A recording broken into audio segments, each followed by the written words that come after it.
It was in Professor Katch's class that I met Zanita, the most fascinating and unusual girl I have encountered.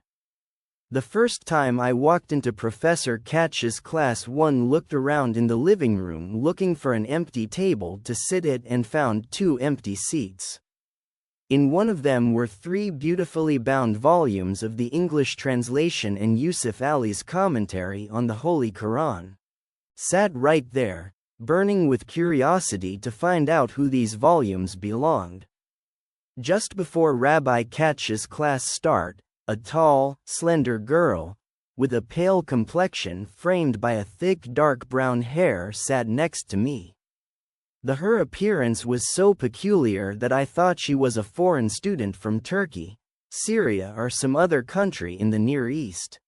Most of the other students were boys wearing the black hat of Orthodox Jews, who wanted to become rabbis. We're the only girls in the class. When we left the library that afternoon, she introduced herself to me. Born in an Orthodox Jewish family, her parents had migrated from Russia to the America a few years before the October Revolution in 1917, fleeing from persecution.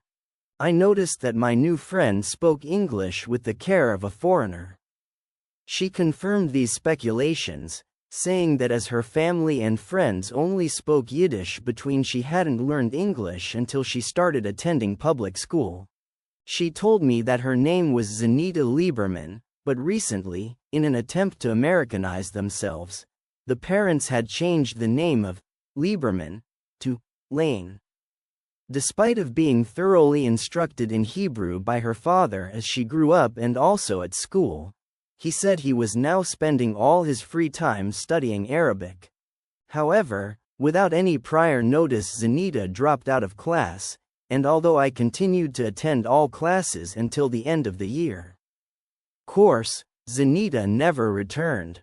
Months passed and I had almost forgotten about Zanita when suddenly she called me and begged to meet her at the Metropolitan Museum and go with her to an exhibition Arabic calligraphy and ancient manuscripts of the Quran.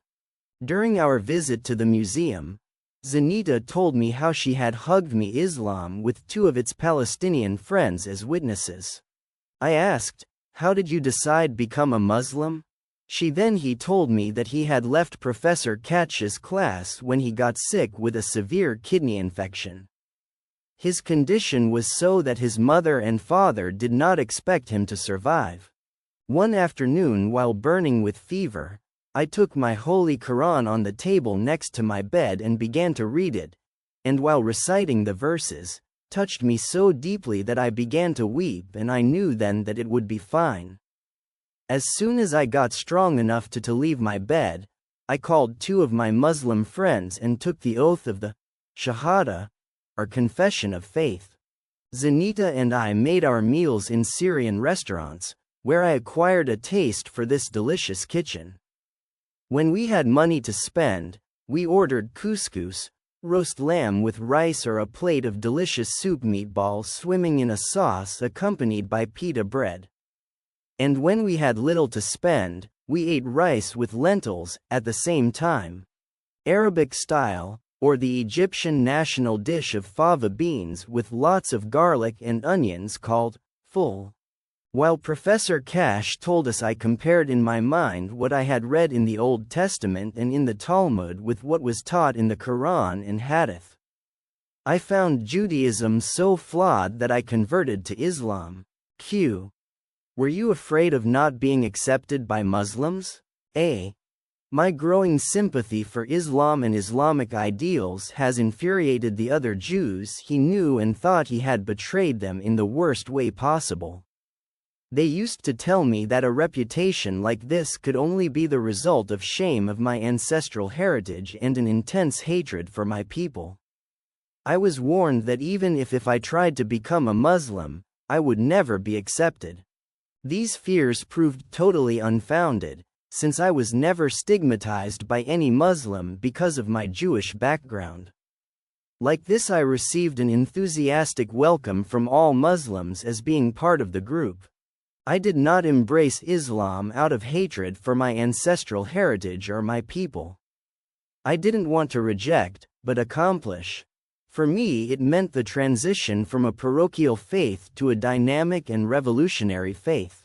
Q. Has your family objected to your study of Islam? A. Although I wanted to become a Muslim since 1954, my family managed to discourage me.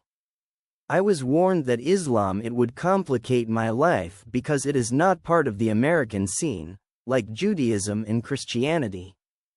They said that Islam would alienate me from my family and would isolate myself from the community. At the time, my faith was not strong enough to face these pressures. Partially as a result of this inner turmoil, I became so I was sick that I had to interrupt the university before the time of graduation. For the next 2 years I stayed at home under medical care, gradually getting worse. In despair from 1957 to 195 my parents confined me to public and private hospitals where I promised that if I recovered enough to be discharged, he would embrace Islam. After receiving permission to return home, I investigated every opportunity to find Muslims in New York. I was lucky enough to find some of the best men and women anyone could ever hope for. I also began to write articles for Islamic magazines. Q. What was the attitude of your parents and friends after you became Muslim? A. When I embraced Islam, my parents, relatives and their friends, they considered it almost like a fanatic, because I could not speak or think in nothing else. For them, religion is a matter purely private that, at most, can be cultivated as an amateur hobby among others. Other hobbies. But as soon as I read the Holy Quran, I knew that Islam was not a hobby, but life itself.